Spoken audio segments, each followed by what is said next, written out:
Hayop na to! Napakalantay mong babae ka! Hayop! Ano ba? Itiwan mo nga ako! Nasasaktan ako! Talagang masasaktan ka sa akin! Abay, walang hiya ka? Pok-pok!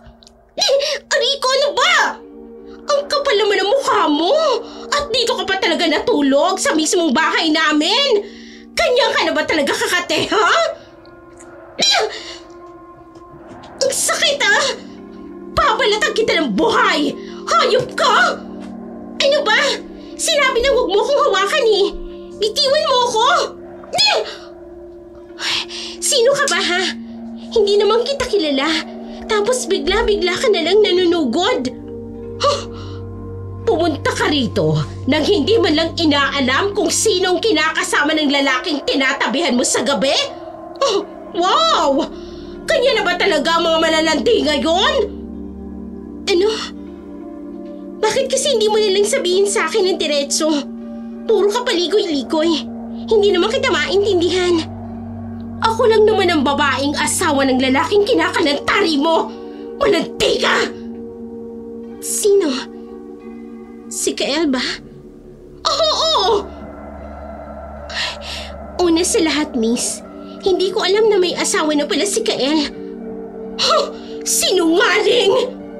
Naging mabilis ang lahat ng mga pangyayari at naramdaman ko na lamang ang pamamanhid ng kaliwang pisngi ko matapos akong sampalin ng babaeng nagpakilala bilang asawa ni Kael. Hindi ko tuloy napigilan ang makaramdam ng matinding inis habang dahan-dahang kinakapa ang parte na yon na ngayon ay umiinit na dahil sa lakas ng sampal niya. Ang kapal naman ng mukha mo na idampi ang madumi mong kamay sa pisngi ko. Mas baka pala mukha mo. Maninira ng relasyon. Wala akong sinira. Baka nagsawa lang ang asawa mo sa'yo. Kaya kanya pinalitan. Papatayin talaga kitang babae ka! Eh di patayin mo. Pero ito lang ang masasabi ko sa'yo. Ngayon pa lang, titigil mo na ako, miss. Kasi itong mukhang ito ang magandang mukhang ipapalit sa'yo. Of course, wala kang panama sa akin. Matanda ka na kasi. Kulubot pa. Hayop ka talaga! Hayop! Susugurin na sana ako nito nang biglang dumating si Kael. Mabilis akong ikinulong sa kanyang matipunong braso. Hindi ko tuloy maiwasan na mahinang mapatawa bago lingunin ang direksyon ng babae at dahan-dahan itong nginisihan. Maymay! Anong ginagawa mo rito? Anong ibig mong sabihin? Bahay natin ito. Kaya talagang pupunta ako rito. Ay bakit? Nagulat ba kita, Kael? Nagulat ka ba na malaman na may dinadala ka palang babae dito? Hinaan mo nga yung boses mo. O ngayon nahihiya ka. Ayaw mo bang marinig ng mga tao sa labas yung kababuyang ginagawa mo rito sa bahay? At nang babae ka pa? Huwag mo akong simulan ha. Tumigil ka na. Tingnan mo nga yan sarili mo, Kael. Ako ang asawa mo dito, di ba? Pero bakit sa malanding niya nakapulupot ang mga kamay mo? Ako ang legal dito! Manahimik ka nga, Maymay. Hindi pa ba ako sapat, ha, Kael? Tama na! Nagkulang ba ako sa'yo? Hindi ko ba nagawa ng tamang papel ko bilang asawa mo? Ibinigay ko ang lahat, Kael! Lahat-lahat! Tapos ito lang ang isusukli mo sa akin? Ang magtaksil? Muli sanang lalapit ang babae sa amin pero tuluyan na akong hinigit ni Kael palayo habang masamang tinitingnan ang kanyang asawa. Mas lalong hindi ko tuloy napigilan ang mapatawa dahil sa mga nangyari. Hindi ko naman kasi talaga alam na may asawa pala itong si Kael. Nang makilala ko kasi siya, wala naman itong binabanggit na asawa. Wala rin naman akong nakikitang singsing sa daliri niya kaya akala ko wala siyang sabit. Hindi ko rin naman talaga sana papatulan yung babae. Alam ko naman kasi ang pakiramdam ng maagawan ng asawa. Pero dahil nasaktan na ako, pinanindigan ko na talaga ang lahat ng sinabi ng asawa ni Kael. Ginusto ko rin naman kasi na makapunta sa kinalalagyan ko ngayon. Mabait si Kael At talaga namang madaling mahalin. Hindi ko lang talaga inaasahan na kasal na pala siya. Umalis ka na, Maymay. Wala kang mahihita dito. Tapos na tayo. Anong tapos? Hindi tayo maghihiwalay. Hindi ako papayag. At bakit naman hindi ka papayag? Ayaw na nga sa'yo ng asawa mo, di ba? Ako na yung pinili. Ako. Kaya huwag mo nang ipagpilitan ng sarili mo sa buhay ni Kael. Mahiya ka naman. Naririnig mo ba yung sarili mo? Sa ating dalawa, ikaw ang kabit. Ikaw ang dapat makaramdam ng hiya. Asawa ako ni Kael, samantalang ikaw, pinulot niya lang sa kalsada at dinala rito para hubaran. Buti ako hinuhubaran. Ikaw, anong gagawin sa'yo ni Kael? Malagti ka talaga! Iuwi mo na nga yung lola mo, Kael. Ay, asawa ka nga pala. Mukha ka kasing kailangan ng alalayan sa pagbaba ng hagdan eh. Pasensya na ha. Bastos pala talaga ang bibig nitong kabit mo eh! Umalis ka na, Maymay. Huwag ka nang manggulo rito. Mukhang wala naman siyang balak na umalis, Kael. Ilabas mo na lang yan. Babalikan kitang hayop ka! Hintayin mo ako! Lagot ka sa akin! Pinanood ko na lamang na magwala ang asawa ni Kael habang pilit niya itong inilalabas sa gate ng kanilang bahay. Nakita ko rin ang ilang pagsilip ng mga kapitbahay dahil sa lakas ng boses nito. Sinisigawan kasi niya si Kael na mukhang mauubusan na rin ng pasensya bago tuluyang umalis sa aking pwesto kung saan ko sila pinanunood. Ilang ulit pa akong umiling sa mga ginagawa ni Maymay at tuloy-tuloy nang tinatahak ang direksyon papasok sa loob ng kwarto. Hindi naman nagtagal, narinig ko rin ang mga yabag ni Kael hanggang sa makita ko na nga ito sa mismong tapat ng pinto. Hindi mo sinabi sa akin na may asawa ka na pala. Tapos na kami, Ellen. Matagal na. Hindi ko nga alam kung bakit bigla na lang siyang bumalik dito. Samantalang matagal ko na siyang pinalis. Dapat sinabi mo. Para naman alam ko kung anong gagawin ko kung sakali man na bumalik uli siya. Sasabihin ko naman talaga sana sa'yo eh. Naunahan lang ako ng pagdating ni Maymay. Ewan ko sa'yo. Uuwi na ako. Ellen, makikipaghiwalay ka na ba sa akin? Ha? Makikipaghiwalay? Anong sinasabi mo? Masyado kang gwapo para ibalik pa kita doon sa Maymay na yun. At saka, bakit ko naman gagawin yun? Alam na ng asawa mo na kabit mo ko, diba? Eh di kabit kong kabit. Ayos lang ba yun sa'yo? Ano ba namang klaseng tanong yan, Kael? Naisip ko lang kasi, baka alam mo na, baka mahiya ka dahil sa mga pwedeng sabihin sa'yo ng mga taong makakaalam. Dahil kabit mo ko. Hindi yun ang ibig kong sabihin. Ay nako. Huwag mo nang pilitin na tabunan ng katotohanan na kabit mo ko, Kael. Sa totoo lang, nagulat talaga ako nang malaman ko mula sa asawa mo na kabit ako. Pero sige, ayos lang naman. Exciting kaya yung ganitong setup. Mahal kita, Ellen. Masus! Makalipas ang ilang araw, sinadya ko talaga na hindi muna magparamdam kay Kael. Matapos ng mga pangyayaring yun, mas pinili kong manatili na lamang sa maliit kong bahay at intindihin ang aking tindahan. Hindi ko na rin nga napansin na unti-unti na palang nawawala sa isip ko na may kasintahan nga pala ako na naghihintay. Hoy, bakla! May naghahanap sa'yo sa labas! Agad na napunta ang atensyon ko sa kaibigan kong bakla na si Glenn. Pabiro naman kasi siyang inirapan dahil sa sinabi niya. Kung isa na naman yung Bombay na may dalang bulaklak, sabihin mo hindi ako interesado. Mga buwisit na Bombay na yan eh. Ayaw akong tantanan. Hay nako! Hindi naman Bombay yung nasa labas. Kung ako sa'yo, harapin mo na si Pogi. Bakit? Sino ba yun? Tingnan mo na lang! Ang dami mo talagang arte, Glenn. Bakit hindi mo na lang sabihin sa akin kung sino ba talaga yun? Ano magagawa ko? Ayaw sabihin sa akin ni Pogi kung anong pangalan niya. Nagtanong naman ako. Sige na, lumabas ka na. Naroroon yung lalaki, kausapin mo yung Pogi, ha? Kawawa naman yun. Hindi pa naman bagay sa face niya na dito sa lugar natin na mabaho ang lugar. Ang arte ha? Di sana hindi na punta rito kung mandidiri din lang siya. Lalo na sa amoy ng lugar natin. Huwag ka na nga magreklamo dyan. Lumabas ka na roon at bilisan mo na. Oo na, lalabas na nga o. Mabibigat ang mga hakbang na lumabas ako ng tindahan ko habang nakataas ang noo. Nahinarap sa paligid ang lalaking tinutukoy ni Glenn. Handa na sana akong magalit sa taong naghahanap sa akin.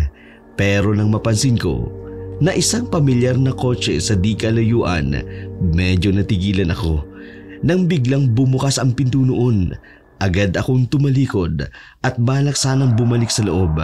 Pero otomatiko akong natigilan nang maramdaman ko ang isang maskuladong kamay na pumulupot sa may pulsuhan ko. Ellen, Anong ginagawa mo dito, Kael? hindi ka na kasi bumalik eh. Kaya heto, pinuntahan na kita. Akala ko ba tanggap mo ang sitwasyon ko? Queenie, medyo naging abala kasi ako rito sa tindahan namin. Nawala tuloy sa isip ko na puntahan ka. Pasensya ka na, Kael. Talaga? Oo nga. Hayaan mo, babawi ako sa iyo sa susunod. Pag napilit ko si Glenn, samahan akong puntahan ka sa bahay mo. Kung gusto mo talagang bumawi sa akin, Ano yun? May sasabihin ka ba? kung gusto mo talagang bumawi sa akin, pwede ka namang lumipat sa bahay at doon na tumira kasama ko. Tayong dalawa lang. Gustuhin ko man. Hindi ko kasi pwedeng basta nalang iwan ng mag-isa dito si Glenn. Kami nalang dalawang magkasama sa buhay. Alam mo naman kung gaano kahalaga si Glenn para sa akin. E di isama natin siya. Wala namang problema kung sa bahay ko rin siya titira. Sigurado ka ba? Ni hindi mo nga kilala si Glenn, tapos tatanggapin mo rin siya sa buhay mo? Kaibigan mo siya. Natural lang natanggapin ko ang mga taong mahal mo, Ellen. Nagugulat talaga ako sa mga sinasabi mo sa akin. Bakit naman? Kasi kung paano ka magsalita minsan, parang antino mo. Pero hindi ko naman sinasabi na hindi ka mabuting tao, ha? Ang ibig ko lang sabihin, kung hindi ko siguro nakilala yung Maymay, kung hindi ko lang siguro nalaman na kabit mo pala ako, iisipin ko na mabuti ka, na perpekto ka para sa akin. Mabuti na lang, pareho lang tayo. Paanong pareho tayo? Pareho tayong makasalanan. Ngayon, matatanggap ko ng bagay tayo. Halika, ipapakilala kita sa kaibigan ko. Ngayon? Teka, hindi pa ako handa. Hindi ko na siya hinayaan pa na makapag-ayos dahil agad ko na rin itong hinigit papasok sa tindahan kung saan namin naabutan ang kaibigan ko na abala sa pagwawalis ng mga basurang naikalat ko kanina. Hindi pa nga sana nito napansin ang mga presensya naming dalawa. Kung hindi ko pa siya tinawag, nang lumingo naman ito, agad na nanlaki ang mga mata ni Glenn at nagmamadali munang inayos ang maikli niyang buhok bago lumapit. Matagal ko nang kilala si Glenn. Bata pa lamang kami. Kasama ko na siya sa lahat ng bagay. Lumaki kaming pareho na malayo sa probinsya at sabay na umalis doon para makipagsapalaran dito sa kabilang baryo. Mabait si Glenn at talaga namang maaasahan. Kahit nga masamang ugali ko, ilang ulit nang nasangkot sa mga pangangabit katulad ng tungkol sa amin ni Kael. Tanggap rin ako ni Glenn, kaya naman ganun ang halaga niya para sa akin. Kael, eto nga pala si Glenn, kaibigan ko. Hi, Pogi. Magandang umaga, Glenn. Ikaw ba yung tinutukoy nitong si Ellen? Na may asawa ka na raw? Huy! Oo. Ako nga yun. Bakit? May problema ba tungkol doon? Aba syempre naman meron. Sino ba naman ang nasa tamang pag-iisip ang papayag sa ganyang klase ng sitwasyon nyo? Ay, oo nga pala. Si Ellie nga pala ang payag. Si Raul yung babae na yan eh. Glenn, hindi nagpunta si Kael dito para pakinggan yung mga reklamo mo sa akin. Tumigil ka na nga. Sabi ko nga. Ano ba sadya mo rito ha, Pogi? Kukunin mo na ba ang kamay nitong kaibigan ko? Gusto ko lang sanang pilitin kang samahan si Ellie na lumipat sa bahay ko. Doon na kayo tumira. Ano? Gusto ko kasing magsama na kami ng kaibigan mo doon sa iisang bubong. At pumayag si Ellen? Hindi pa. Gusto ko kasi kasama kitang tumira doon. Gusto mo rin akong makisiksik sa bahay nitong lalaki mo? Huwag kang OA. Hindi ka naman literal na makikisiksik sa amin. Malaki ang bahay ni Kael. Kung gusto mo, Glenn, pwede kang tumira sa baba ng bahay ko. At kami ni Ellen, doon kami sa taas. Oo nga. Malawak din naman yung first floor. Tsak na matutuwa ka kapag doon na tayo tumira. Hep! Teka lang ha. Hindi pa ako pumapayag. Itinaas ni Glenn ang kanyang kamay sa ere at seryosong tumingin kay Kael. Hindi ko tuloy mapigilan ang mahinang mapatawa dahil sa ginawa nito. Minsan lang kasi talagang maging seryoso si Glenn. Pumayag ka na kasi. Gusto mo lang yatang makasama ka agad itong si Kael? At pinag-iisipan ko pa nga lang atat ka namang masyado. Libre lahat. Nagbibiro ka ba? Libre? Oo. Samahan mo lang si Ellen na tumira sa bahay.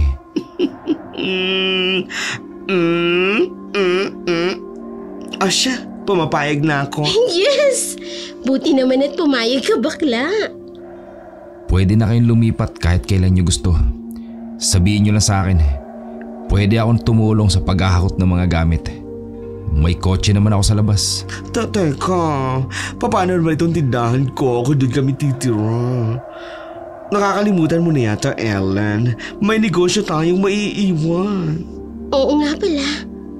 Kung tungkol doon ang problema, pwede ka rin naman kayong ihatid sundo araw-araw para hindi maapektuhan itong tindahan nyo kung doon kayo titira. Sigurado ka ba talagang gusto mong tumira kami ritoon, ha? Mukhang magiging abala pa kami sa iyo, Kael. Ayos lang naman sa akin. At saka, malapit din naman dito yung trabaho ko. Ang mahalaga naman kasi, ngayon yung makasama ko si Ellen. Matapos bumisita ni Kael, agad na rin itong umalis para pumasok sa trabaho. Naiwan tuloy ako sa tabi ni Glenn na may kakaibang ngiti. Natutuwa kasi talaga ako sa lahat ng mga nangyayari. Akala ko pa man noong una, hindi seryoso si Kael, lalo na't sinabi ng asawa niya na pinulot nga lang daw ako nito para hubaran. In short, para usan. Pero hindi pala. Natapos ang buong maghapon at nagsasarado na kami ni Glenn ng tindahan nang biglang humigit sa buhok ko. Hindi ko na kinakailangan pang lumingon para alamin kung sino ang salarin dahil sa tono pa lang ng boses nito, agad ko nang nakilala. Ay, dito lang pala kita matatagpuan. Rico, Hoy! ano ba? Ay, sandali! Ano ginagawang bruha ka? Huwag mo sasaktan ang kaibigan ko! Bitiwan mo ako, Ha? may ano ba? Akala mo siguro makakatakas ka na sa akin, ano? Diyan ka nagkakamali. Lugot ka sa akin ngayong babae ka. Ay, ano? Tumigil ka na, ano ba? Bitiwan mo ako, may ano ba? Matapang ka lang naman dahil nasa poder ka ng asawa ko. O ngayon mo ilabas yung yabang mo! Hay! Sandali! Ha! Mga kapit! Hay! Tulungan niyo kami! May baliw na babae rito! Nasasaktan ako! Hay! Ano ba? Tulong! Pagpapayarin kita sa paglalanti mo sa asawa ko! Nagulat na lamang ako nang marahas nitong hinigit ang aking buhok na naging dahilan ng pagtumba ko sa lupa. Pilit man siyang hinihila papalayo sa akin ni Glenn. Hindi na nito napigilan pa nang tuluyan akong daganan ni Maymay at sakalin. Ramdam na ramdam ko ang gigil ng kamay nito na kahit anong pilit kong pagpupumiglas, hindi ko pa rin talaga magawang makawala sa kamay ng asawa ni Kael. Hindi na ako makain. Ay, ano ba? Bitiwan mo sabi si Papatayin kita! Ellen. Ha? Papatayin Tama kita, na! babae Huwag mo siya ka! kapatayin! Ha? Tama na! Hoy! Bitiwan mo si Ellen! Isa kang maliw. Hindi ko hahayaan na sumaya ka. Sisirain ko ang lahat sa'yo, Ellen! Ano ba? Ano ba? Tama na yan! Tulungan niyo kami! Help! Akala ko noong mga oras na yun, tuluyan na akong mapapatay ni Maymay.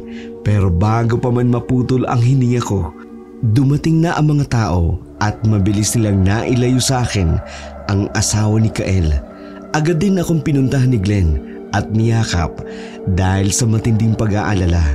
Hindi ko man aminin, nakaramdam ako ng takot habang pinanunood kanina ang asawa ng kinakalantari kong lalaki. Determinado talaga siyang mapatay ako. Oh, Diyos ko! Ayos ka lang ba? May masakit ba sa'yo? Ayos lang ako, Glenn. Anong ayos ka dyan? Kung nakita mo lang sarili mo kanina, paniguradong mag-aalala ka rin gaya na nangyari sa akin ngayon. Namumutla ka. Medyo nahihirapan pa kasi ako huminga. Pero okay na ako. Sigurado ka? Pwede naman tayong dumaan muna sa isang butika para bumili ng gamot.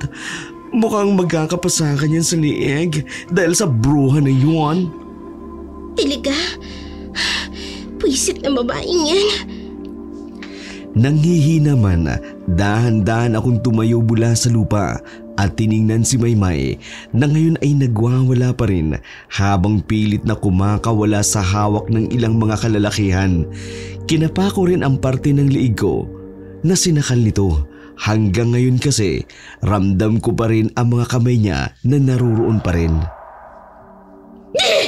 Bitiwan niyo nga ako! Dapat ang babae niya ang binubugbog niyo at hindi ako! Dapat siya! Mga agaw yan ang asawa!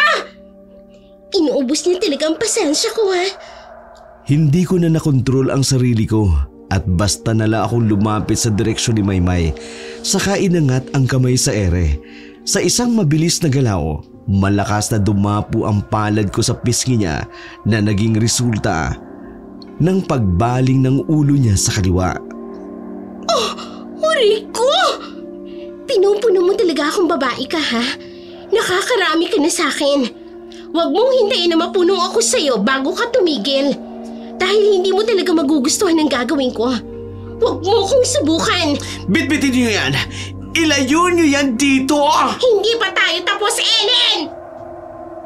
Dali-daling isinarado ni Glenn ang tindahan at agad rin kaming umuwi. Pagkarating sa bahay, dumiretso na agad ako sa harapan ng salamin para tingnan ang namumulang liig ko dahil sa bakas ng kanyang kamay. Nakakainis. Mukhang magkakaroon talaga ako ng pasa nito sa liig. Pwisit na babaeng yun. Nakakatawa talaga siya kanina. Parang balik kong kumilos. Baka ka mo baliw na talaga. Yan ba yung asawa ni Kael? Oo. Hindi ko alam na ganun pala ang mga tipo niya sa babae. Nakakagulat naman. Anong ibig mong sabihin doon? Mga may sapak? Hindi ako katulad niya, ha? Hindi ka naman kasali. Ang ibig kong sabihin, nakita mo yung kilos ng dating asawa ni Kael, di ba? Oh, ano meron doon? Kulang na nga lang. Maglaway na yung babae na yung kanina. Muntikan ko nga siyang mapagkamalang asong ulol eh. Parang ulol na sa iyo. Sira ulo ka talaga. Seryoso kaya ako. Diba napatawa kita? Kinaumagahan, pareho kami hindi pumunta sa tindahan ni Glenn para magsimula na mag-impake. Dahil damit lang naman ang kailangan naming dalawa ni Glenn. Tinawagan kasi agad kami ni Kael matapos naming makapaghanda para magpasundo. Pagkarating niya, agad niyang napansin ang marka sa liig ko.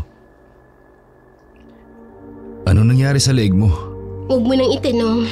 Sinugod yan ng lalaki. Hindi, yung babae. Na mukhang lalaki, yung asawa mo. Ano? Manahimik ka dyan, Glenn. Ayoko nang pag-usapan yung nangyari kahapon. Tapos sinabi mo pa kay Kael. Oo na, ang init naman ng ulo mo. Kahit na nakatingin pa sa akin nun si Kael, inunahan ko na siya at naglakad na kaagad ako. Nang matapos ng makapagakot at makapagbiyahe na rin kami, pagkarating namin sa tapat ng bahay ni Kael, napansin kaagad namin ang pagsilip ng ilang mga kapitbahay niya. Nakita nila siguro ang malaking bag at mga kahon na bitbit namin ni Glenn papasok sa kanilang bahay.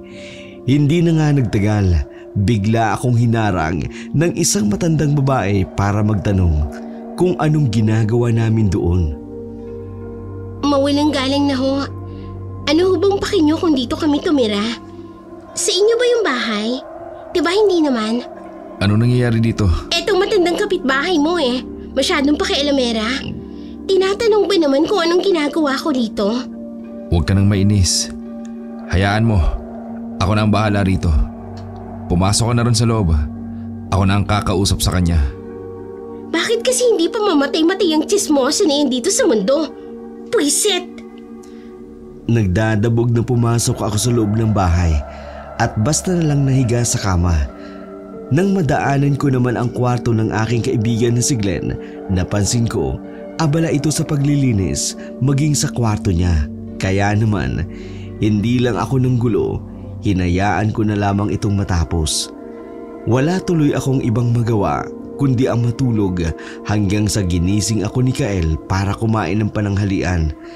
Tahimik lang kaming magkaharap sa lamesa na sumusubo ng pagkain nang biglang mapalingon si Kael dahil sa pagbukas ng pinto ng kusina kung saan sumulpot ang asawa nitong si Maymay. Napansin ko rin kaagad ang gulat na dumaan sa mukha nito nang mapansin niya na hindi lang si Kael ang taong nandoon. Anong ginagawa ng babaeng yan tsaka nang alalay niya rito, Kael? Hindi ba halata? Dito na kami nakatira. Ano? Oh, bakit parang bigla ka yatang nabingi? Hindi ka ba makapaniwala? Kael! Umalis ka na rito, Maymay. Ayaw na namin ng gulo. Eh di sana naisip mo yan bago mo tuluyang dinala dito yung kabit mo. Binigyan mo lang ako ng dahilan para mas lalo siyang hindi tigilan. Huwag mong gagalawin si Ellen. At kung hindi, ano magagawa mo, Kael? Tatakbo ka na naman ba sa akin? Baliw ka na, Maymay. Ikaw ang baliw sa ating dalawa. Binabawi ko lang sa malanding babaeng yan yung pag-aari ko. Wala ka nang babawiin dahil ayoko na sa'yo. Hindi! Akin ka lang, Kael. At papatayin ko ang lahat ng babae mo. Iba si Ellen. Wala namang pinagkaiba yung Ellie na yan sa mga babae mo, Kael. Sa huli, iiwan ka rin yan. At ikaw, gaya ng palagi mong ginagawa, maghahanap ka na naman ng panibago mong ipapalit. Pang-ilan na nga ba ulit yung si Ellen? Pang-apat? Pang-anim? Subukan mo magsalita ulit, Maymay. Malilintikan ka na sa akin. Akala mo bang matatakot ako sa'yo? Aba hindi! Ikaw ang dapat na matakot, Kael. Kilala mo ko at alam mo kung anong kaya kong gawin. Tuluyan ang tumayo si Kael sa kanyang kinauupuan at biglang kinaladyad palabas ng bahay ang kanyang asawa. Hindi ko tuloy maiwasan ang mapatitig sa likod ng dalawa bago batuhan ng tingin si Glenn na kanina pa pala pinanunood ang reaksyon ko. Pang-ilan ka na nga ba talaga, Ellen? Huwag mong sabihin naniniwala ka sa babaeng yun. Dapat pa hindi. Hindi, malamang. Malay mo naman natin kung totoo ang sinasabi niya. Hindi totoo yun. Halata naman na sinisiraan niya lang sa akin si Kael. Makalipas ang ilang araw, nagulat na lamang ako nang malaman mula kay Kael na pansamantala munang maninirahan ang dati nitong asawa sa bahay. Sa tuwing tinatanong ko siya kung ano ang dahilan, hindi niya ako mabigyan ng sagot at palagi na lang inililis ang usapan sa ibang bagay. Kung ititira mo rin siya rito, mas mabuti pang bumalik na lang kami ni Glenn sa dati naming bahay, Kael. Ilang araw lang naman siyang titira dito, Ellen. Wala akong pake. Hindi ko maaatim na makasama siya sa iisang bubong, lalo na yung balahura mong asawa. Aalis na lang kami. Wag. Please naman, Ellen. Ilang araw akong kinulit ni Kael na pumayag ako sa gusto nitong mangyari. Sa huli, wala akong nagawa kundi pumayag na lang para tigilan niya na ako. Sa mga araw na yun, palagi akong nagkukulong sa kwarto para maiwasan na magkasalamuha kami ng kanyang asawang si Maymay. Huwag mo na nga akong guluhin. Ellen, kakain na tayo. Wala akong gana. Hindi mo ba ako sasabayang kumain? Kayo na lang ng asawa mong magsabay. Alam kong mainit pa ang ulo mo dahil sa nangyari. Pero lumabas ka na lang dyan kapag nagugutom ka na. Ipagtitira kita ng pagkain. Hindi ko alam kung ilang oras ba ako nakatulog matapos akong punta ni Kael sa kwarto ko. Pero nagising na lamang ako ng 10 oras ng gabi dahil sa isang mainit na bagay na tumutulo mula sa braso ko papunta sa aking kamay. Doon ay bigla akong napabalikwas mula sa pagkakahiga dahil ramdam ko ang sakit nang biglang may gumapang sa braso ko. Ang sakit! Kel! Tulong! Ellen! Ellen, bakit? Binuksan ni Kael ang ilaw at doon tumambad sa akin ang buong braso ko na lapnos na pala ang balat at namumula na. Rico! Ano nangyayari sa'yo? Hindi ko alam! Ang hapdi! Glenn! Glenn, tulong! Si Ellen! Agad akong binuhat ni Kael papunta sa harapan ng lababo at pinatuluan niya ng tubig ng gripo ang buo kong braso habang si Glenn naman naghahanap ng gamot na pwedeng ipahid sa napasok kong sugat. Dinala ako ni Kael sa kusina para sana malagyan ng gamot ang sugat ko nang bigla naming makasalubong ang asawa nito na may dalang umuusok na takore sa kamay. Sinasabi ko na nga ba, ikaw ang may gawa nito sa akin. Ano naman ang ginawa ko? Huwag ka na magmaang-maangan pa, Maymay. Huling-huli ka na, tapos pilit mo pa rin itatanggi. Ikaw ang nagbuhos sa kamay ko ng mainit na tubig. Wala akong ginagawa. Kung ganun, paano mo may papaliwanag ang hawak mong takore, ha? Oh, ano ba sa tingin mo? Maliligo ako kaya nilagyan ko ng mainit na tubig yung gagamitin kong panligo. Kaya ba sa kwarto ka namin pumasok at ibinuhos mo sa akin yung tubig na mainit? Mukha ba akong timba, ha, Maymay? Bago sumagot, napansin ko ang pasimple nitong pagngisi sa akin habang hindi nakatingin si Kael. Sa kilos pa lamang niya, alam ko kaagad kung ano ang sagot nito. Pero ang sunod na sinabi ng babae ay ang bumuhay sa ningas ng bombang gustong sumabog sa loob ko. Hindi ko nga alam na ikaw pala yung nabuhusan ko, Ellen. Aba na mali siguro ako ng kwartong napasukan dahil nga sa dilim. At yung silid nyo ni Kael, yun ang napuntahan ko. Naku, pasensya na. Hindi ko talaga sinasadya. Sinungaling kang hayop ka. Noong mga panahon na yun, akala ko paniniwalaan ako ni Kael. Pero laking gulat ko na lang nang kinampihan nito ang kanyang asawa sa pag-iisip na aksidente nga lang ang lahat. Hindi ko tuloy mapigilan ang makaramdam ng matinding galit o inis at ilang araw ko itong hindi kinibo. Pero hindi nagtagal, siya na ang lumapit sa akin. Galit ka ba? Ano sa tingin mo? Pasensya na, Ellen. Baka kasi mas lalong lumala ang mangyari kung papatulang ko siya. Kaya ba hahayaan mo na lang na palagi niya akong ganituhin? Ilang araw nang lumilipas, Kael. Kulang na lang harap-harapan akong saktin ng asawa mo. Kung wala kang gagawin para sa akin, pues ako ang gagawa. Ang bala ko palang sanang gumanti sa babae agad na hindi na natuloy matapos nitong bigla na lamang mawala kinaumagahan. Walang mababakas na kahit anumang kalat sa kwarto nito na tila ba hindi man lang nagagalaw ng asawa ni Kael ang mga gamit nito sa loob. Walang nakaalam kung bakit bigla siyang umalis. Hindi ko man aminin, agad akong nakaramdam ng matinding tuwa sa pagkawala niya. Mas ikinatuwa ko nung lumipas ang ilang araw. Hindi pa rin siya bumabalik. Hindi ko rin napansin ang mga araw-araw na lumilipas ay napalitan ng linggo-linggo hanggang sa magsimula na kaming mamuhay ng tahimik ni Kael. Akala ko magiging maayos na ang lahat pagkatapos mawala ni Maymay sa pagitan naming asawa niya. Pumalit naman ang ilang gabing walang tigil na pagkabangungot sa bawat gabing dumadaan ang nararanasan ko. Ellen? Bitiwan mo ko! Lumayo ka sa akin! Ellen, gising! Binabangungot ka! Tigilan mo na ako! Tigilan mo na ako! Ellen! Imulat mo mga mata mo! Tulungan niyo ako! Tulong! Hinahabol niya ako! Gumising ka, Ellen! Nananaginip ka lang! Bigla akong napabalikwas sa kama sa malakas na pagkakasigaw dahil sa matinding takot.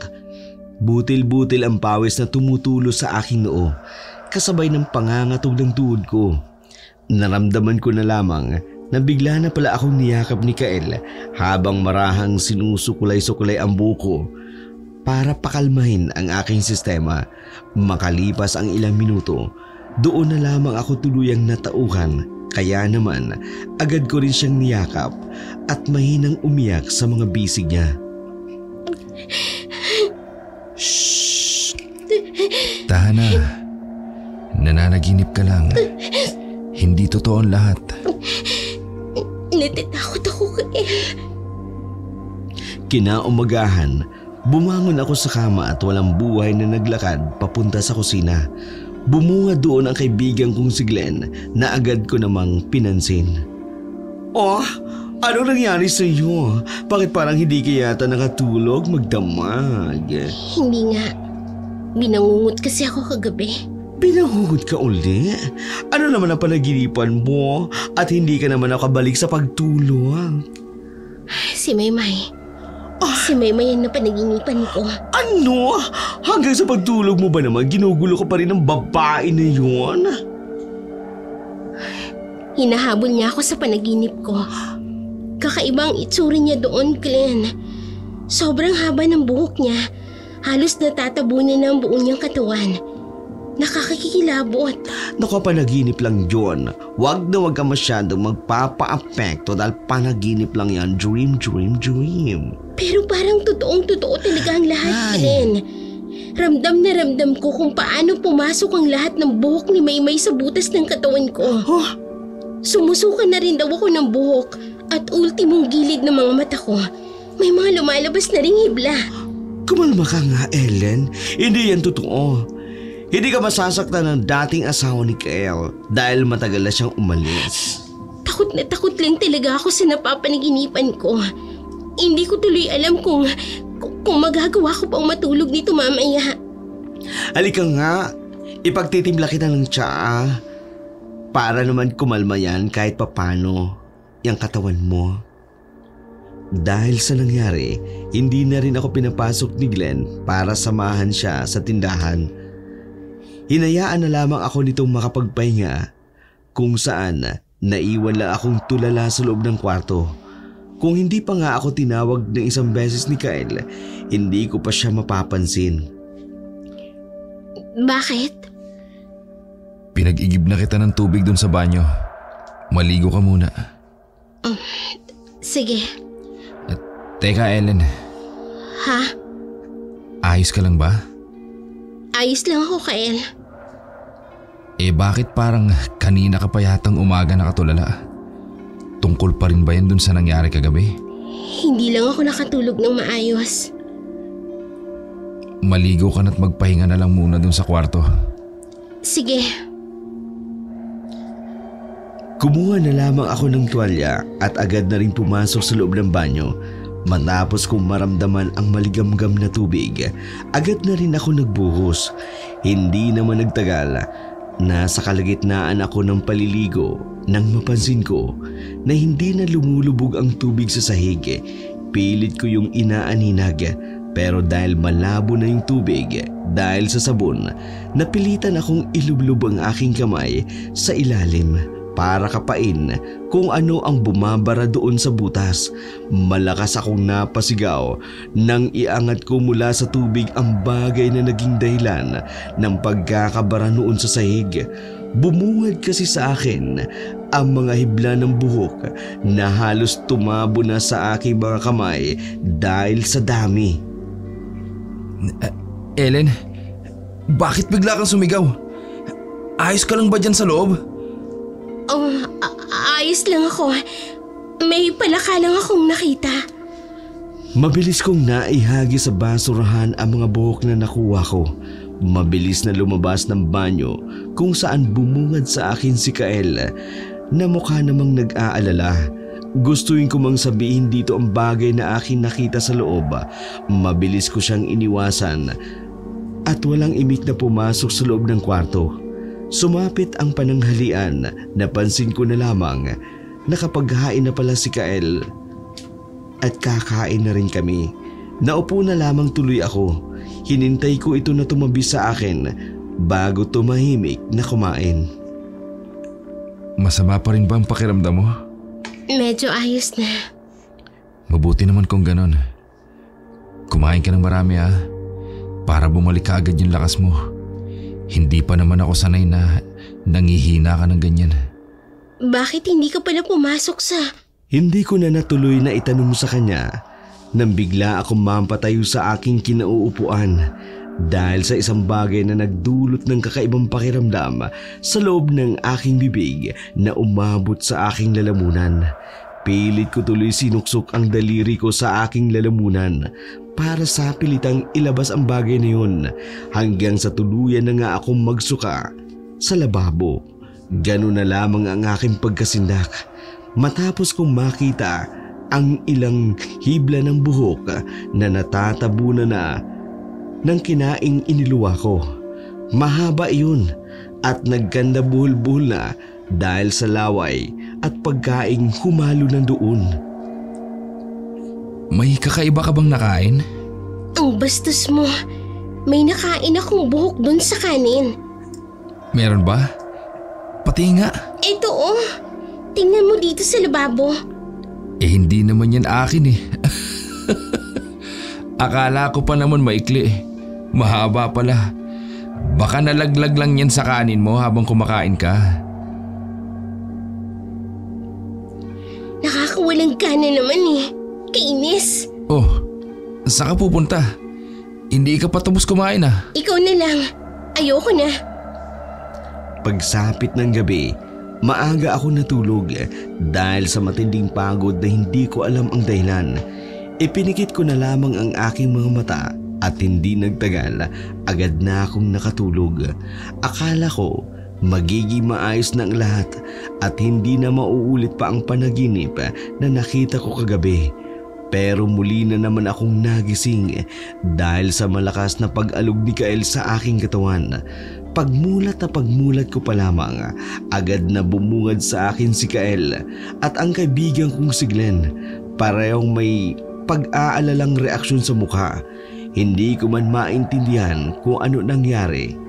Pero muli akong nakaramdam ng matinding takot matapos kong maalala ang panaginip na nakita ko bago tuluyang magising.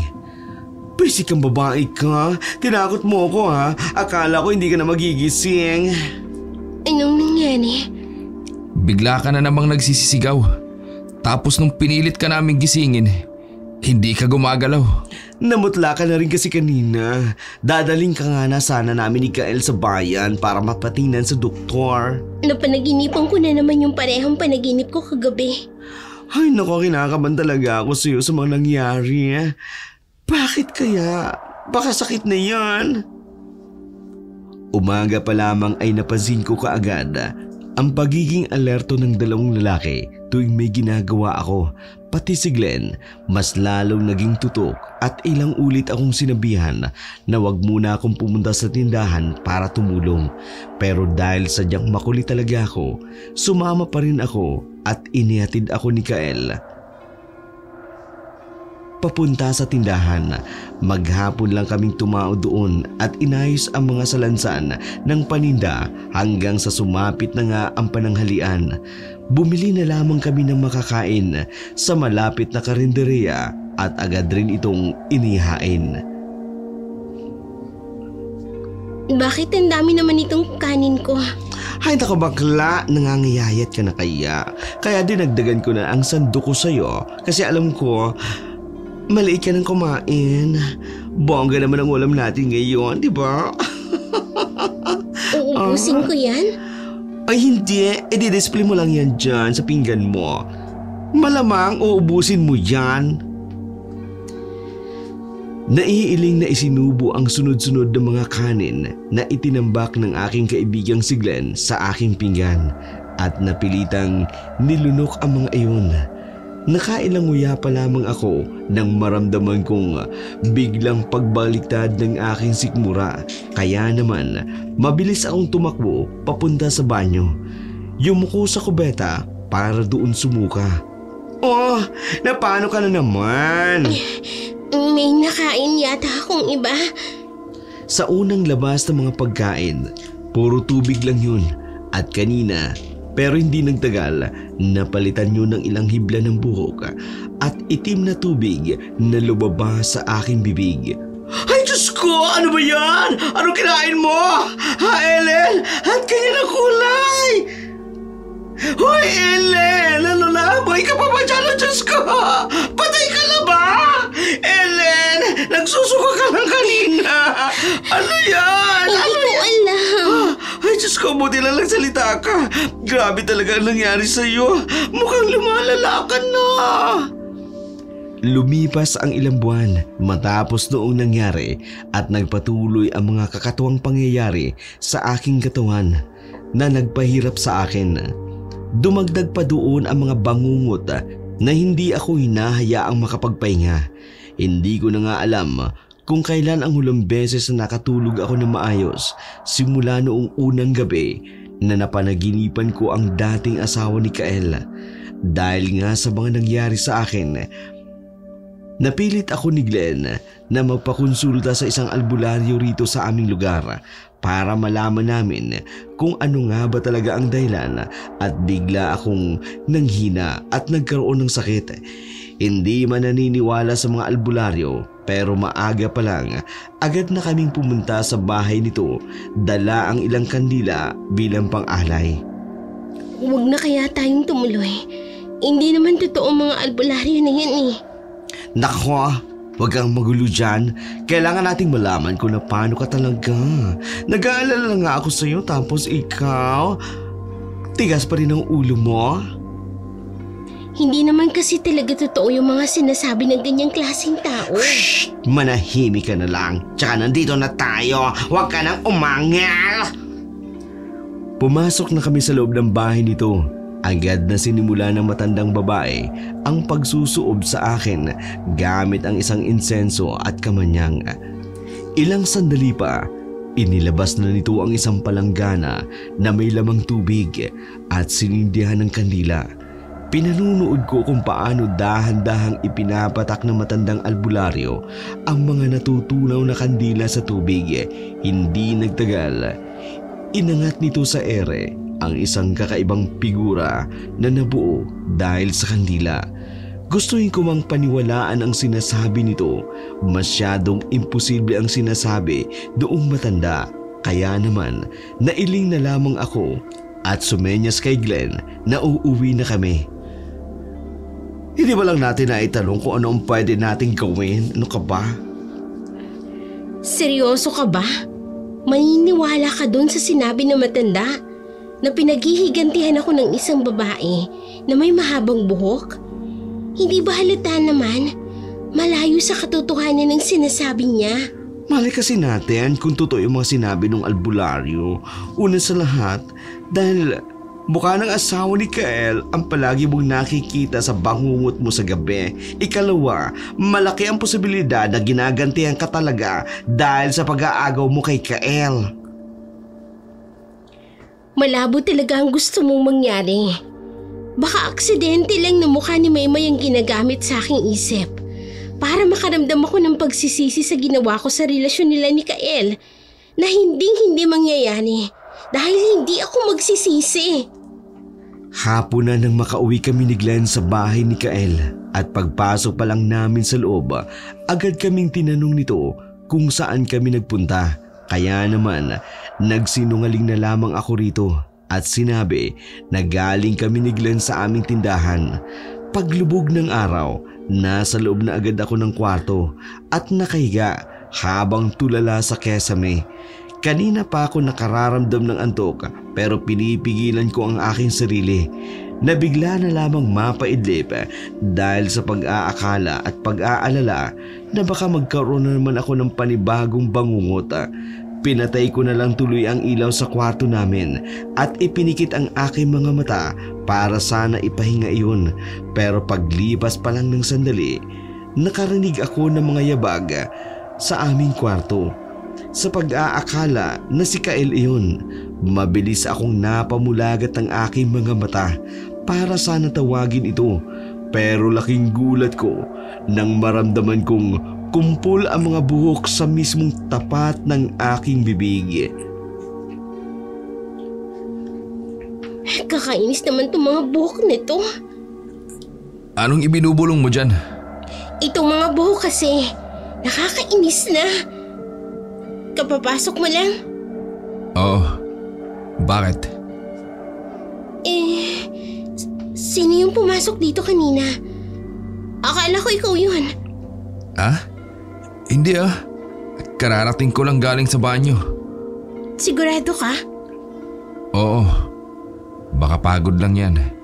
Kaya akala mo, pumasok na ako rito sa loob. Mabuti pa, matulog na tayo. Magdasal ka bago pumikit at baka sakaling hindi ka na bangungutin ngayong gabi. Sus, hindi naman yun totoo. Ikaw ang bahala. Baka lang naman gumana. Sa kabila ng sinabi nito, basta ko na lang ipinikit ang aking mga mata at hinintay ng kusa akong antukin at makatulog.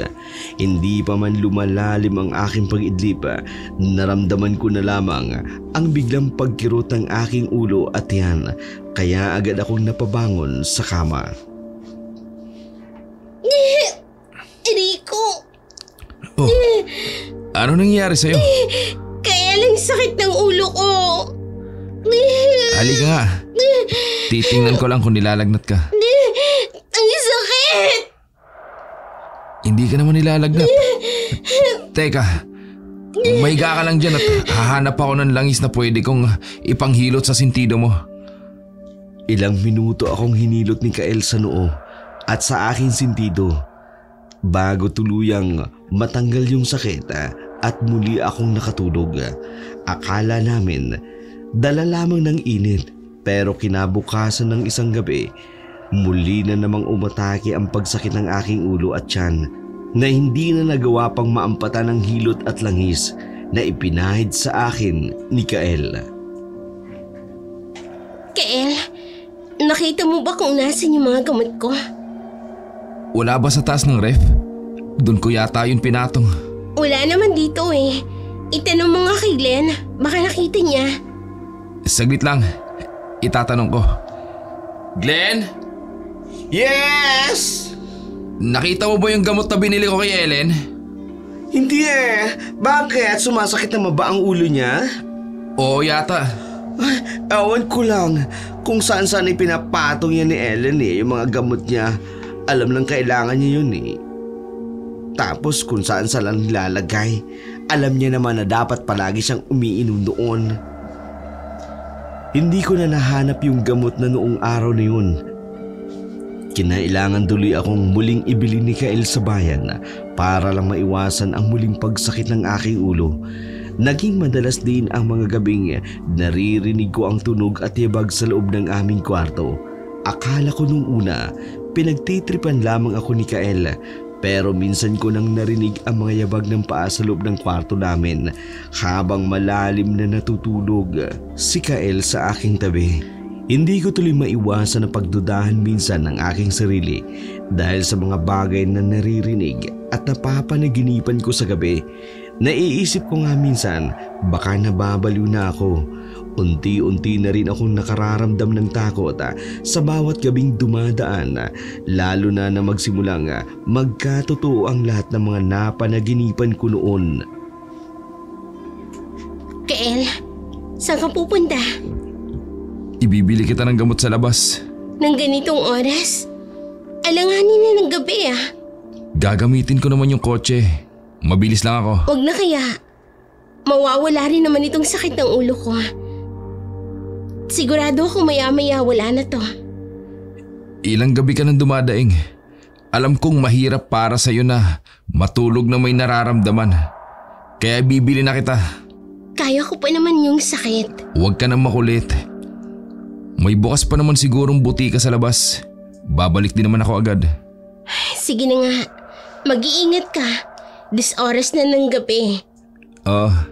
Sige. Alis na ako. Narinig kong umandar palayo ang kotse ni Kael.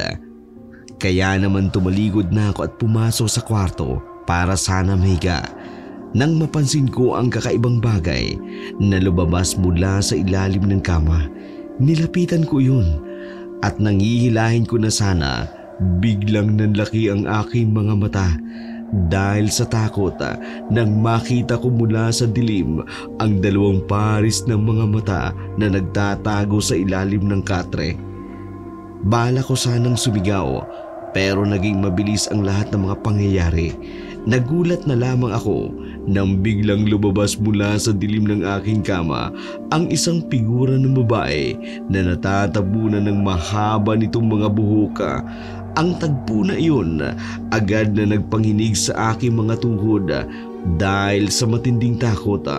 Tuluyan ko na ring napagtanto ang itsura ng nilalang na nasa aking harapan na mga oras na yun ay ang babaeng ilang buwan nang hindi nagpapatulog sa akin. Layuan mo ko! Huwag kang lalapit! Nakalimutan mo na kagad ako, Ellen. Hindi ba't ang sabi ko, babalikan kita? Maymay, ako nga. Anong nangyari sa'yo? Bakit ganyan ang itsura mo? Hindi pa ba halata? Aswang ako, Ellen. At nagbalik ako para maghiganti sa'yo. At sa pagkakataong ito, hindi na kita hayaang makatakas pa. Nanuyo ang aking lalamunan matapos kong masaksihan ang dahan-dahan na pag-angat ng mga buhok ng asawa ni Kael sa ere. Inilabas ang kahindig-hindig na itsura nito at natabunan ng mga buhok malayo pa sa mukha ng babaeng si Maymay na kilala ko. Ang mukha nito ay naging kulubot na at may mahahabang pangil na nakalabas na sa kanyang bibig. Tila ba isa itong tiktik na lumipad sa loob ng kanilang kwarto na naging dahilan ng biglaang pagningas ng aking katawan dahil sa matinding takot. Ngayon lang kasi ako nakakita ng ganong klase ng nilalang at nang masilayan ko ang asawa ni Kael sa ganong anyo, talaga namang kahindik-hindik iyon. Aswang! Takbo, Ellen! Tumakbo ka! Dahil oras na maabutan kita, wala ka nang kawala sa akin! At yun na nga ang ginawa ko. Tumakbo ako ng tumakbo hanggang sa tuluyan na akong nakalabas ng kwarto namin ni Kael at balak sanang lumabas ng bahay upang humingi ng tulong. Pero naabutan ako nito sa mismong pinto ng kusina.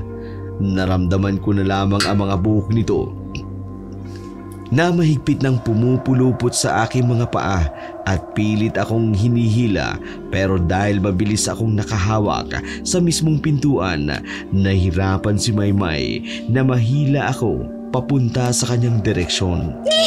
Bitiwan mo ko, Maymay! Glenn! Glenn, tulungan mo ko! Sige, magmakaawa ka! Saklolo! Tulungan niyo ako! Glenn! Walang makakarinig sa'yo rito. Mamamatay ka na lang. Hindi pa rin dumarating ang tulong. Rico, bitiwan mo ko, hayop ka! Matapang ka pa rin pala hanggang ngayon. Tingnan natin kung may tapang ka pa kapag nahigop ko ng lahat ng dugo mo! Naramdaman ko ang dahan-dahang paggapang ng mga buhok sa aking katawan hanggang sa unti-unti akong nakaramdam ng panghihina na naging dahilan ng tuluyang kong pagbitaw ng pinto. Hindi ko alam kung ano ang mangyayari sa akin ng mga oras na yun.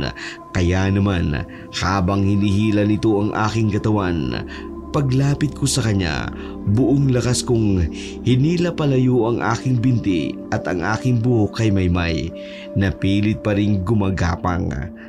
Sa napakabilis na pagkakataon, napabitiw ang mga buhok niyang yun sa pagkakakapit sa akin. Kaya naman, ginamit ko na ang natitirang oportunidad na yun para tumakbo, papasok sa kusina at maghanap ng kung anumang armas na pwede kong gamitin laban sa aswang na yun. Pero dahil nanghihina na nga ako, naabutan ako ni Maymay at malakas na hinagpas ang aking katawan at ang mga buhok ko. At talagang tatakas ka pa! Rico! Bakit hindi mo na lang kasi tanggapin na ito na ang kapalaran mo, Ellen? Mamamatay ka sa kamay ko ngayong gabi. Kaya kung ako sa'yo, huwag ka nang lumaban. Dahil masasayang din naman ang lakas mo sa walang kakwenta-kwentang desisyon. Hindi ako papayag na mamatay na lang ako basta nang dahil lang sa walang kwenta mong buhok. Ganon. Kasabay ng pagtaas ng boses ni Maymay, ang pagtaas din ng lahat ng buhok nito na tila baas na tumutok sa akin. Hindi ko na nagawa pang mapatakbo palayo dahil sa isang mabilis na segundo, umangat ang aking katawan sa ere dahil sa pag-atake nito na sumasakal sa akin. Itiwan mo ko, Maymay! Tulong! Tulungan niyo ako! Manahimik ka! Glenn! Nataranta na ako ng mga oras na yun dahil nararamdaman ko ang paglapit sa akin ng kamatayan. Nagsimula na akong kulangin ng hangin at ang buko ay nakaikot na sa aking liig na pumipigil na magawa ko iyon dahil desperado na ako makaligtas mula sa tiyak na kamatayan sa kamay ng asawa ni Kael. Pilit kong kinapa ang mga bagay na mahawakan ko sa paligid hanggang sa maramdaman ko na lang ang isang bagay na matalim sa lamesa. Pili ko yung inabot hanggang tuluyan na nga ako nitong nahawakan. Sa isang huling pagkakataon, bago mawala ng hininga, bumelo ako at walang pag-aalinlangang pinutol ang buhok ni Maymay sa aking liig.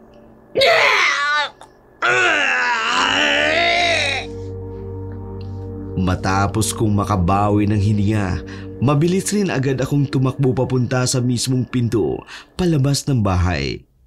Pero gaya na nangyari kanina, muli akong naabutan ni Maymay. Higit ang aking mga paa para mapigil sa paglabas ng pinto. Pinilit man. Pero nahirapan akong kumuwala sa buhok na pumupulupot sa aking katawan. Masyado siyang malakas para pigilan ako. Sa huli, nanlaki ang aking mga mata nang parehas akong mapamulagat at maramdaman ang dahang-dahang pagpasok ng mga hibla ng buhok nito sa mga butas ng aking katawan. Hindi ba ganito rin ang mga pangyayaring nagaganap sa panaginip mo, Ellen?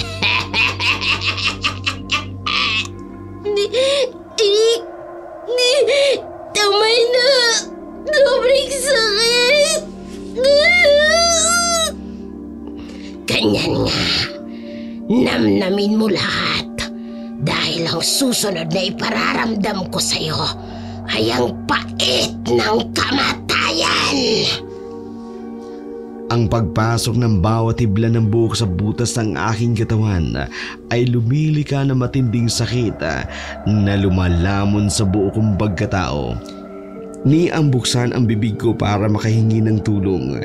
Hindi ko na rin magawa dahil mas lalong humihigit ang buhok ni Maymay na nakapulupot sa aking katawan sa bawat minutong lumilipas. Gusto kong maiyak dahil sa sobrang sakit at takot na nararamdaman ko ng mga oras na yun, pero nahati ang atensyon ko sa nanghihina kong katawan at sa buhok ng asawa ni Kael na ngayon ay nakatarak na sa aking balat. Walang pakundangan itong sinisip-sip ang dugo sa katawan na mas dumadagdag pa sa matinding panghihina ng aking nalalasap na mga oras na yun. Tama na. Parang awa mo na, Maymay.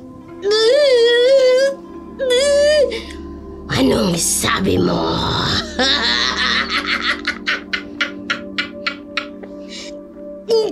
Hindi ko na kaya. Nagmamakaawa ako sa'yo. Tigilin na ako, Maymay. Tingnan mo nga naman.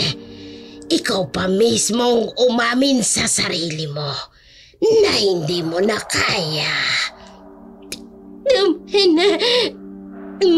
Masakit na. Anong gusto mong gawin ko sa'yo, Ellen? Gusto mo bang mamatay na kaagad? O dadahan-dahanin ko lang? Mamili ka.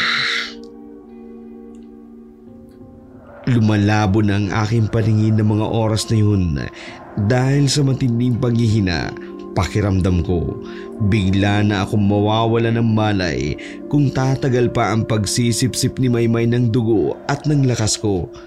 Tuluyan ko na rin sanang tatanggapin hanggang doon na lamang talaga ang itatagal ng aking katawan dahil sa matinding panghihina.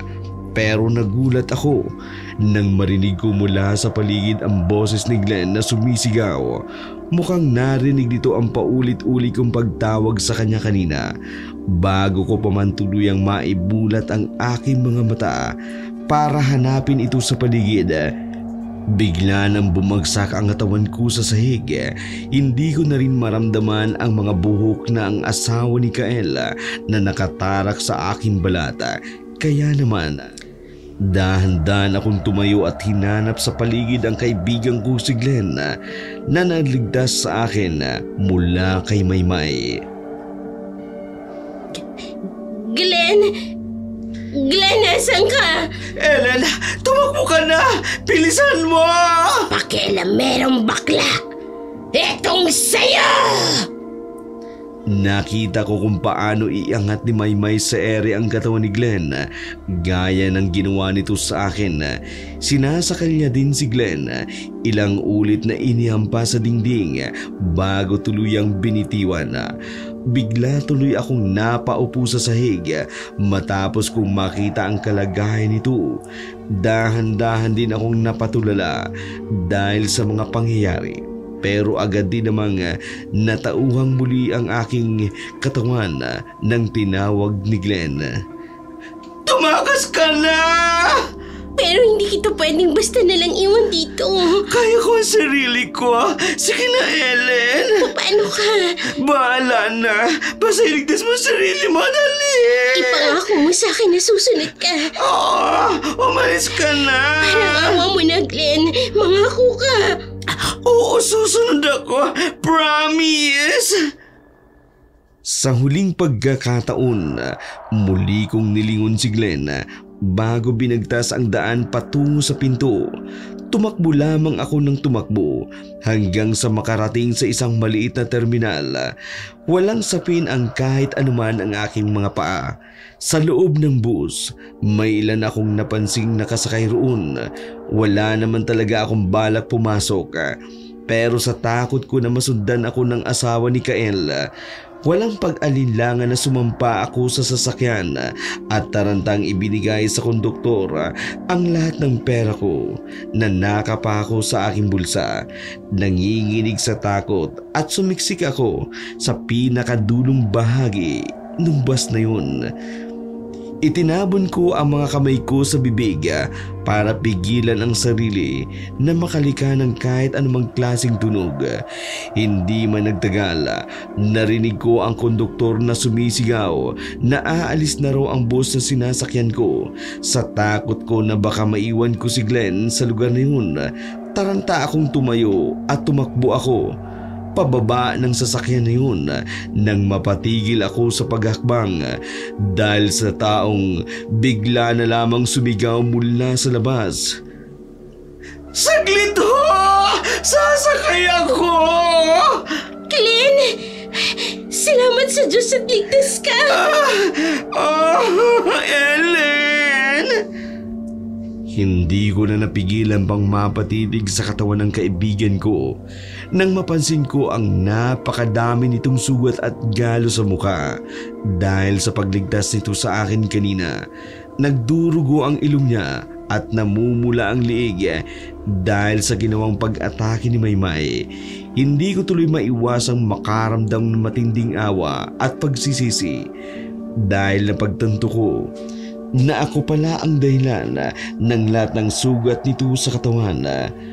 Dahil din sa matinding panghihina, kinailangan ko ng hilahin siya papasok sa loob ng bus para tuluyan na itong makasakay. Ayos ka lang ba, Ellen? Ako ang dapat na magtanong sa'yo niyan. Ayos ka na ba? May masakit ba sa katawan mo? Wala namang masamang nangyari sa akin. Medyo napuruhan lang talaga ako dito sa liig ko dahil sa mga buhok ng bruha na yun. Ikaw ba? Malala ba yung lagay mo kanina nung nakita kita? Nahuli ako ng dating. Tama pa? Sakto lang naman ang pagdating mo. Salamat, Glenn, ha? Siguro kanina pa ako naging isang malamig na bangkay kung hindi mo ako iniligtas laban sa aswang na yun. Nung mga oras na yun, doon ko na tuluyang napagtanto. Muntik na pala talaga ako mapatay kanina. Lahat ng napagdaanan ko mula sa kamay ni Maymay ay talaga namang kahindik-hindik. Hindi ko inaasahan na magkakaroon ako ng ganung pangyayari sa aking buhay kung saan mismo ang aswang ang sumingil sa akin para pagbayaran ang lahat ng nagawa kong kasalanan. Ang makita ang aking kaibigang naghihingalo at puno ng mga sugat ang dumunog sa aking matayog na depensa. Naging dahilan ng agad kong pagkaramdam ng awa at pagsisisi. Lumipas pa ang ilang sandali. Naramdaman ko na lang ang pagbigat ng ulo ni Glenn na nakasandal sa aking balikat.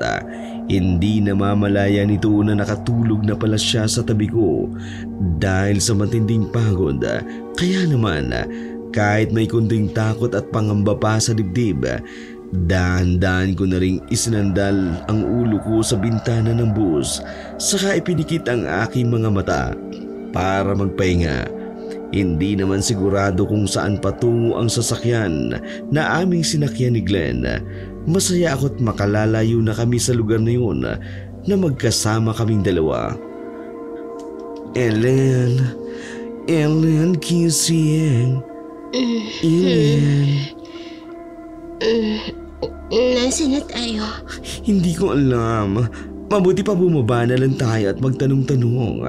Tayo na lang din ang nag-iisa ditong tao. Mukhang nauna na ang nagsipagbabaan yung ibang mga pasahero. Sige, Tara na. Pagbaba namin ng bus, agad na bumungad sa amin ni Glenn ang isang lugar na napalilibutan ng mga puno. Ilan pa lamang ang mga taong nakikita namin sa paligid na yun, kaya medyo nahirapan kami na maghanap ng pwedeng mapagtanungan. Balak pa sana naming magtanong sa isang babae na naglalako ng isda nang mapansin ko ang isang pamilyar na karinderya hindi kalayuan sa aming pwesto. Nakikita mo ba ang nakikita ko, Ellen? Oo. Hindi ko na nagawang masagot pa ang sinabi ni Glenn dahil mabilis akong tumakbo papunta sa kabilang direksyon ng daan kung saan kami palaging tumatakbo ni Glenn noon, sa kabila ng walang kahit anumang sapin sa aming mga paa. Tuloy-tuloy pa rin akong tumakbo at binagtas ang tinigan na bahagi ng lugar. Mabilis lang na narating ang bahay ni Lola. Lola? Lola Bing! Nakauwi na ho kami ni Ellen! Nandito na ho ako. Nakabalik na ho kami. Paulit-ulit kami nagtawag ni Glenn sa loob ng bahay nito hanggang sa bigla na lamang sumulpot si Lola Bing sa aming likuran na mukhang gulat na gulat dahil sa pagdating namin. May hawak itong maliit na paso at halaman na senyalis lang na nagtatanim ito sa kanyang malawak na hardin sa likod ng bahay. Ay, Diyos ko! Anong nangyari sa inyong dalawa? Na-aksidente ba kayo? Ang dami niyong sugat! Agad akong yumakap sa kanya, malakas na pumalahaw sa balikat nito. Hindi naman nagkanda o gaga ang matanda dahil sa matinding pag-aalala. Napansin din kasi nitong dumudugo ang liig ko at ang aking paa dahil sa aking pagtakbo sa tinikan. Pero imbis na hayaan ko itong gamutin, hindi ko siya binitiwan sa pagkakayakap at patuloy pa rin umiiyak sa bisig ni Lola Bing. Agad akong nakaramdam ng kaligtasan at pangunawa. Gustuin ko man agad na ipaliwanag dito kung ano ang nangyari sa amin ni Glenn. Agad akong trinaydor ng aking katawan at bigla na lamang akong nakaramdam ng panibagong panghihina hanggang sa matumba na nga ako at mawala ng malay. Ilang oras din siguro ako nakatulog pero nagising na lamang ako na sa masarap na pakiramdam ng maligamgam na bagay na marahang dumampi sa aking mga braso. Nang imulat ko ang aking mga mata, doon bumungad sa akin si Lola Bing na masuyang pinupunasan ang dating sugat na minsan ko nang natamo mula sa kamay ng asawa ng lalaking kinalantari ko na si Maymay. Lola Bing, mabuti naman at gising ka na, iha.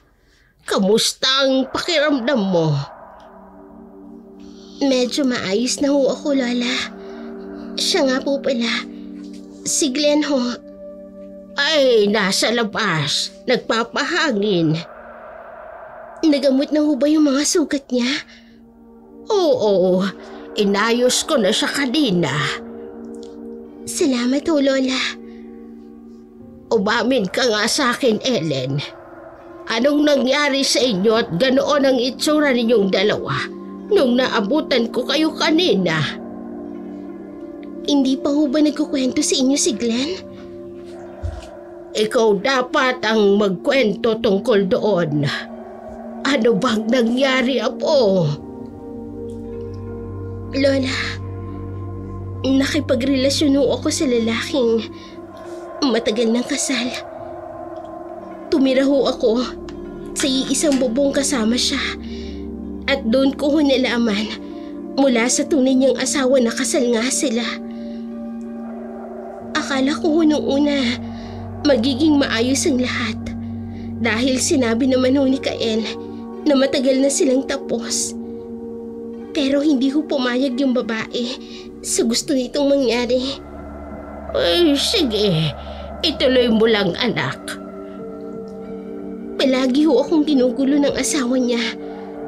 Noong una, puro pagbabanta lang po at konting sabunot. Pero hindi nagtagal. Habang nakatira ako sa kanilang bahay, nagsimulang dumating ang bangungot na hindi nagpapatulog sa akin sa gabi. Pare-pareho yung mukha ng asawa ng kilakalantari ko. Pero sa ibang anyo. Anong ibig mong sabihin? Sa panaginip ko, isa siyang aswang na may napakahabang buhok. Natatabunan noon ang mukha niya. Nakakalipad at nagagawa niya akong sakalin gamit ang mga hibla ng kanyang buhok. Akala ko panaginip lang ang lahat. Pero habang lumilipas sa mga buwan, unti-unting nagkakatotoo ang bangungot ko na dapat ay panaginip lang. Nagsimula na akong makakita ng maraming buhok sa paligid, lalo na ho sa pagkain, sa inumin, at sa ilang mga gamit namin sa bahay. Hanggang sa dumating na nga akong kinakatakutan ko. Anong nangyari? Nagpakita ho ang asawa ni Kael sa akin. Katulad ng nilalang na nasa aking panaginip. Kahindik-hindik din po ang anyong ipinakita niya sa akin. Isa siyang aswang lola. At ginagantihan ka niya dahil sa pakikipagrelasyon mo sa kanyang asawa? Oho. Kaya nga ho napadpad kami rito ni Glenn dahil sa pagtakbo. Nadamay lang ho talaga si Glenn sa gulo ko. Kaya ho pati siya nasaktan. Ganoon ba? Mabutit dito kayo nagpunta. Ligtas kayo rito. Lola. Bakit? Naniniwala ho ba kayo sa mga sinasabi ko? Oo naman. Huwag kang mag-alala. Dahil naniniwala ako sa lahat-lahat ng sinasabi mo, Apo. Alam ko na hindi mo gagawing biro ang tungkol doon. Lalo na't muntik na pala kayong malagay sa bingit ng kamatayan. Alam ko naman ang kasalanan ko ang lahat. Kaya nangyari ang mga iyon. Hindi ko naman ho itinatanggi. Masyado lang talaga akong naging pili at mapaglaro ng apoy. Hanggang sa tuluyan na akong masunog. Pinagsisisihan ko na ang lahat ng nangyari sa amin, Lola. Takot na takot pa rin ako sa tuwing pumapasok sa isip ko ang pangyayaring yun. Hindi ko alam kung anong dapat kong sabihin matapos kong malaman ang tungkol doon. Pero mas mabuti sigurong ipagamot kita sa albularyo rito sa atin para masiguro na rin na hindi kayo nito masusundan. Bakit ho? May mali ho ba sa akin, Lola? Wala naman, Apo. Nag-aalala lang ako na baka may kung ano pang gawin sa iyo ang aswang na yon. Kahit na nandito ka na. Kaya habang wala pang nangyayari, mabuti na yung paghandaan na natin. Sige ho, Lola. Kung kailan niyo gusto, sasama ho kami ni Glenn. Mabuti naman. O siya, magpahinga ka na lang muna dyan at gagamutin ko yung paa mo. Kinabukasan, maaga kaming ginising ni Lola Bing para dalhin niya sa kilala nitong albularyo. May ilang dahon at insenso itong binitbit hanggang sa tuluyan na nga naming narating ang dulong bahagi ng aming barangay kung saan naninirahan ang matandang albularyo na kakilala ni Lola Bing. Kinakailangan mo talagang sumama sa inyo. Wala namang masakit sa akin, bakla. Ay naku, sumunod ka na lang kay Lola Bing. Alam mo naman na malaki ang paniniwala niya tungkol sa mga albularyo.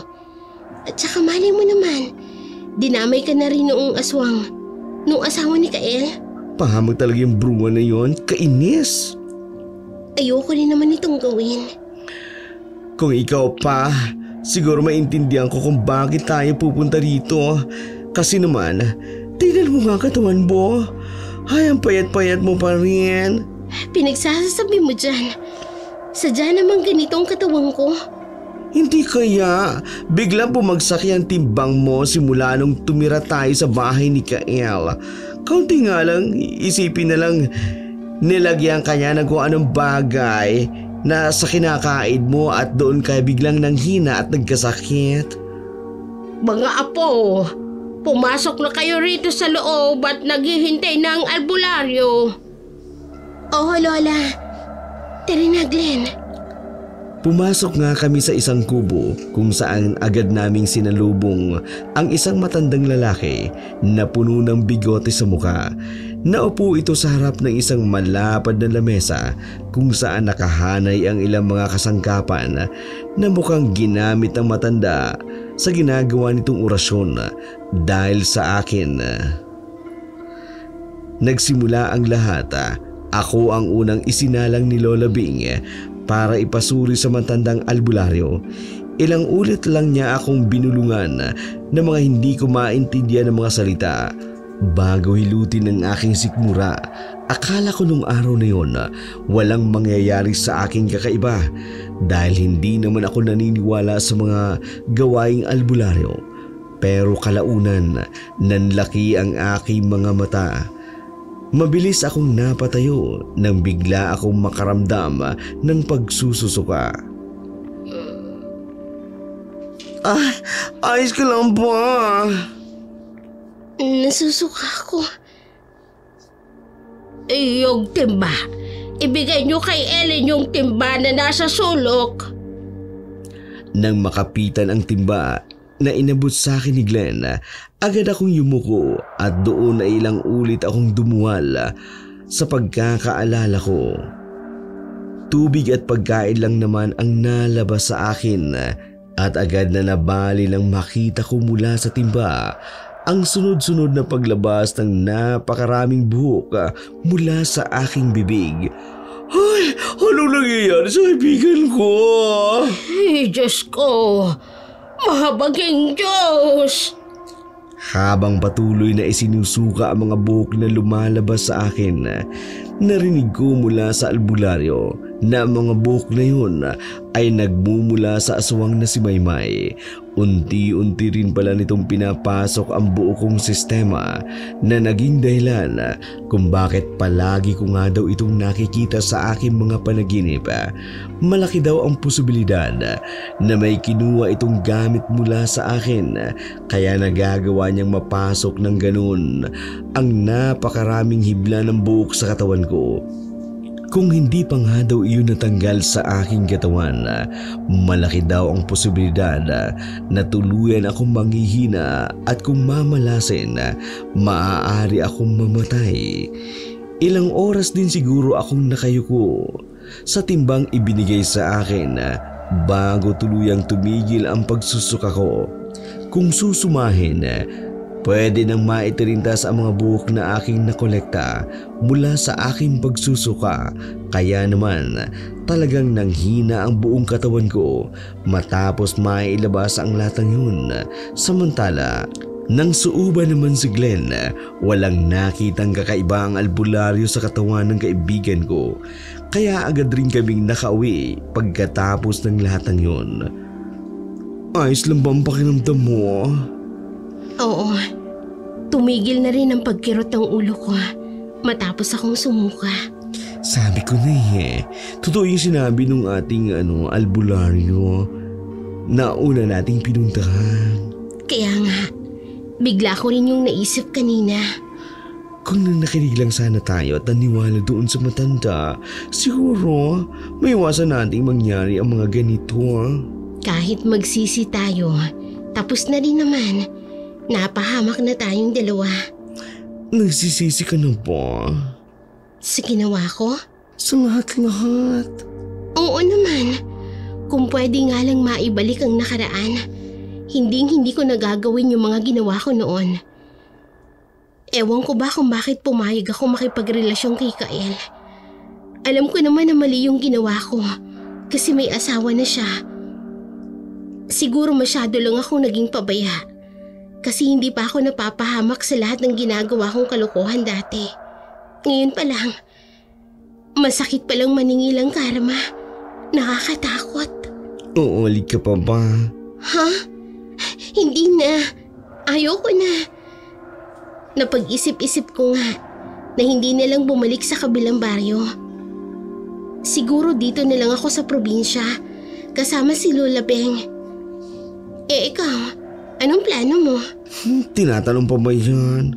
Malamang sasama ako kung saan mo gusto, ha? Kung dito ka, ay dito ako. Kung doon ka, ay dito na ako. Kung saan ka magbabagong buhay. Kaya kung dito ka, dito na rin ako. Salamat, Glenn. Ano ka ba? Wala yung bakla. Magkaibigan tayo. Basta ang payo ko lang sa'yo, umiwas ka sa mga lalaki may sabit. Ayaw ko na makakakita ng aswang, ha? Hindi na. Hindi na. Pinagsisisihan ko na talaga ang lahat ng nangyari. At nagpapasalamat ako kasi hindi ako tuluyang namatay noong mga panahong pinaghihigantihan ako ng asawa ni Kael. Siguro sinyalis na yon para magbagong buhay at gawing aral ang mga nangyari. Ngumiti na lamang ako sa aking kaibigan bago tumitig sa paligid ng probinsya namin at malakas na napabuntong hininga sa isip